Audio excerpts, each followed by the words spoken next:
Family, welcome to our Creating Change series. Yo, we've been having a good time. I'm Anna DeShawn, your favorite queer radio personality. And last week we had Kathy Rena on. We had a wonderful conversation about creating change. And literally, she has been here since almost like I don't know the beginning of this thing and birthing it to life, and I'm so excited that today we get to talk to the executive director of the National LGBTQ Task Force. Kierra Johnson is in the building. What's going on, Woo Kierra? woo, wah, wah, wah, Oh, wah. we got sound effects. Wait. Yes. Yes, I'm so glad to be here with you. So excited. Yeah, I'm so glad you could make it to chat with us today. This series is like our lead up to creating change is 2023, and it's a big year for y'all. We got 35th anniversary of creating change, and it's the 50th anniversary of the LGBTQ task force. This is a big year. It's a huge year. We are, oh my gosh, doing big things in big ways. And I am so excited to be at the helm of this organization in this pivotal time. So we got a lot to celebrate as we move into these next 50 years. 100%. And I mean, I'm excited about creating change. Are you as excited? Do you have fun at this thing, or is it just all work?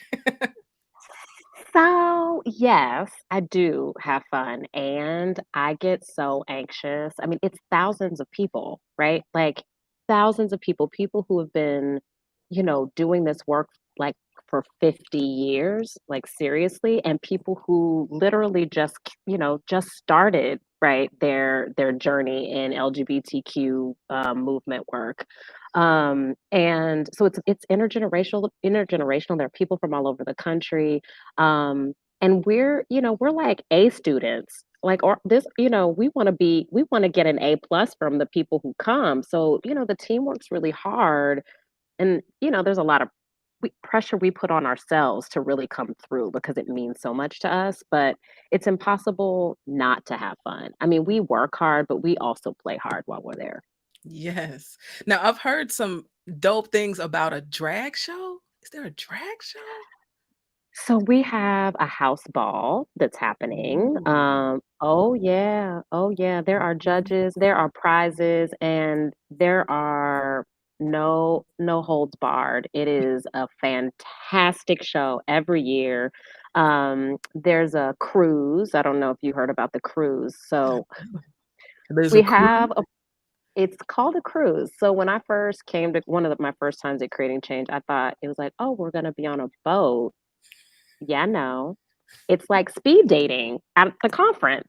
So Oh, we bring people, there's this space, right, that people have an opportunity to talk about what they're looking for and what experience they want to get out of, creating change. And oftentimes they're like conference matches. Sometimes the matches last longer than that, but it is called our opening cruise. So that's how we kick it all off. And there's a game night oh, I love it. where, oh yeah, We like the throwing nerdy spades down. gamers, you know what I'm saying? People are in there, they are gaming. They are gaming hard. Amy Schneider, the Jeopardy winner, is coming to hang out with us too. So there's something for everybody. Like if you want to be like eating popcorn and watching movies, you can do that. If you want to be dancing your butt off with all your queer old friends and new friends, you can do that. If you want to do some real skills building, get yourself ready for the next election cycle, we got a lot of that too. I love that. Because we do come to these things in different places. Some people are introverts who just, it's kind of hard sometimes being in big groups, so having things for them, but then having things for the extroverts. And Yeah. honestly, I find at these conferences, the magic is happening in the hallways, in the lobbies, The elevator. the elevator, all these One other year we had a places. see-through elevator. We saw all kinds of magic there. Oh, oh, there shouldn't be. That should never be a thing. That's it. I don't even want. All I'm saying. I can envision. I don't want to. I don't want to. Uh, I think. I think this is gonna be so special. It's in San Francisco. You got anniversaries you're celebrating, and the thing, keep me honest, I believe is past, present, future. Right? Yes. We really are looking at 50 years of the task force, but also 50 years of the movement. Where were we in 1973? How did we get to where we are now? What's different, right? What's changed, and what feels the same, right? And then a look into where do we need to go.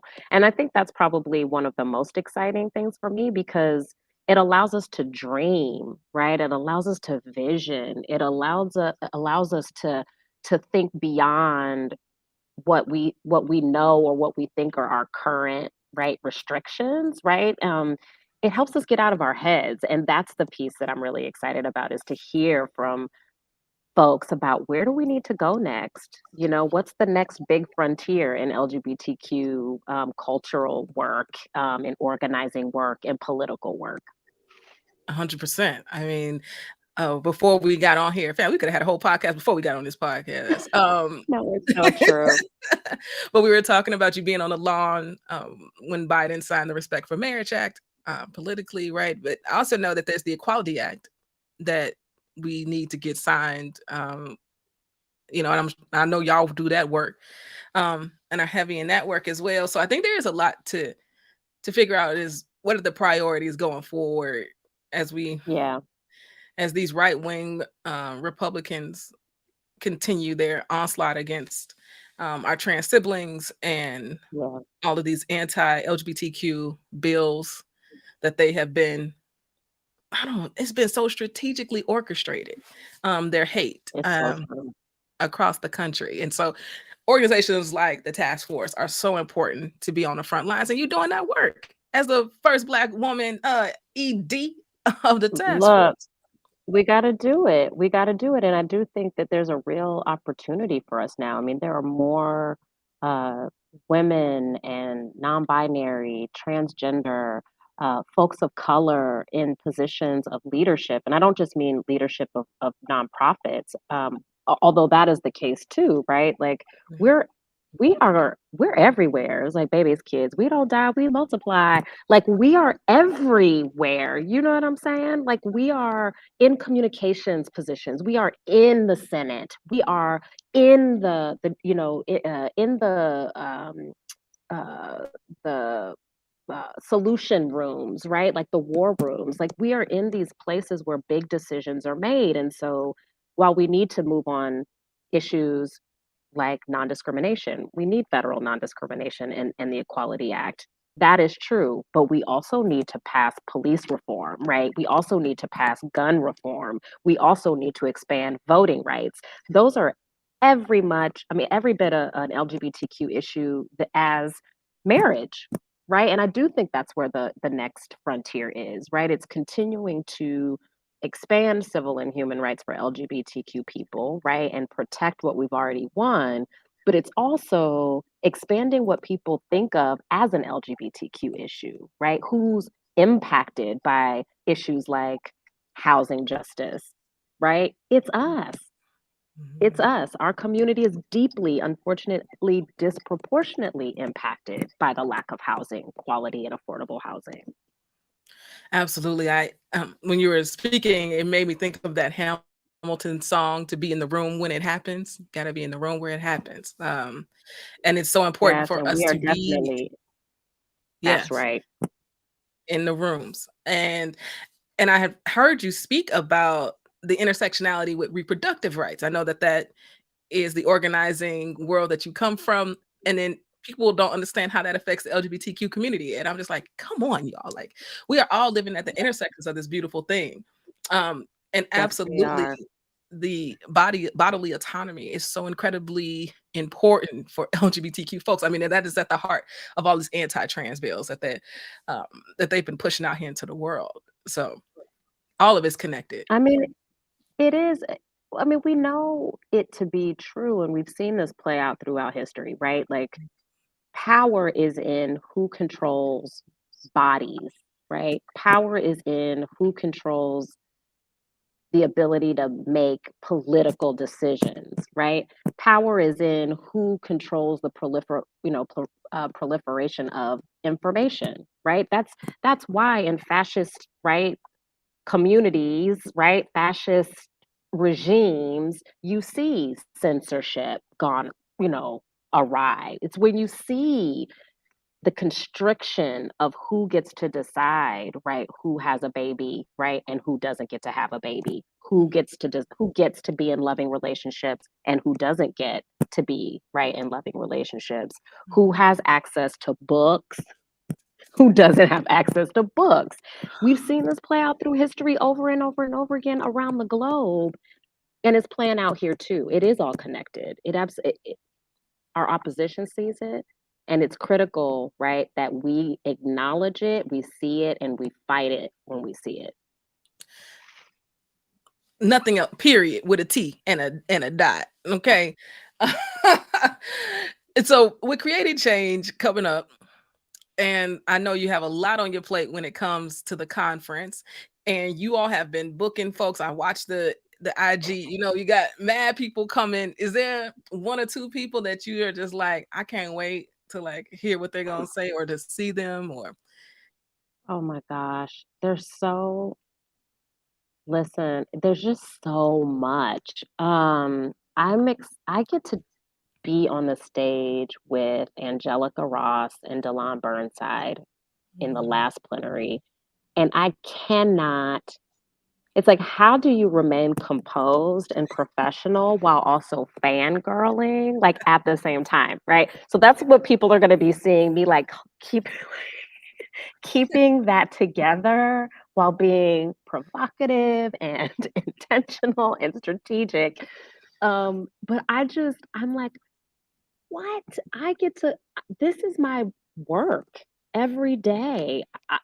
The fact that we have a space where people get to come and celebrate and be their whole selves, right? And there's political education, and also there are workshops about sex and sexuality, right? Like real conversations about what sex and sexuality means and looks like and how we experience that in a real way.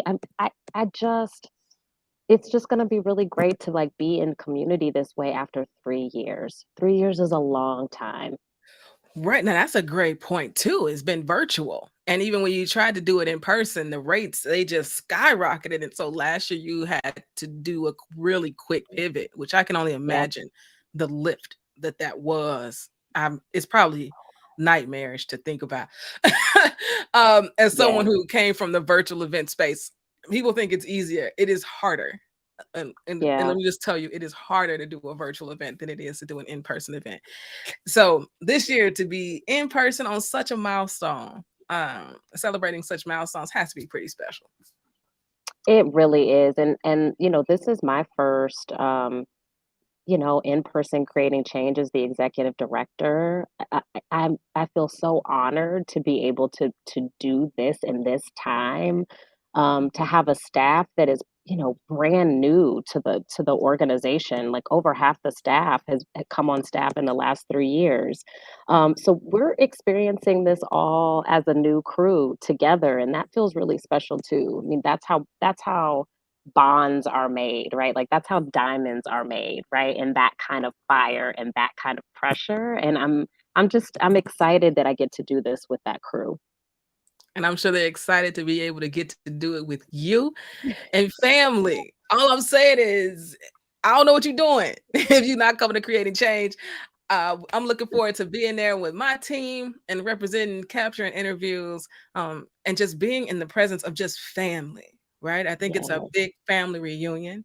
I'm Yes. excited about that, and so I hope to see y'all there. I know Kierra hopes to see y'all there too. Absolutely. Yes, and we're gonna be doing one more broadcast next week before the conference, so y'all just keep staying in tune, keep watching the playlist on YouTube, and you already know this is E3 Radio. We are queer radio done right. Thank you so much for Kierra for joining me today.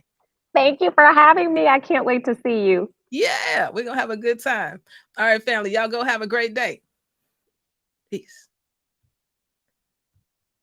Meeting up with the homies was a little different this year, but we still found a way to make it work. Y'all heard y'all hoes, you could talk. You talking all this shit, but let me see if you could walk. There's so much media being made by our community that it can be a little overwhelming to find something new to get into. But what if there was a place where you can find curated podcasts, music, and other media by BIPOC and QTPOC creators? The Cube is an all-in-one platform where you can find the best media by BIPOC and QTPOC creators right at your fingertips. It's loaded with features for artists and audiences, like being able to tip your favorite creators or being able to participate in revenue share when you publish on the platform. We've come a long way in developing this app, and we need your help to get us past the finish line. If you want quality, curated content in a community just for us, support The Cube.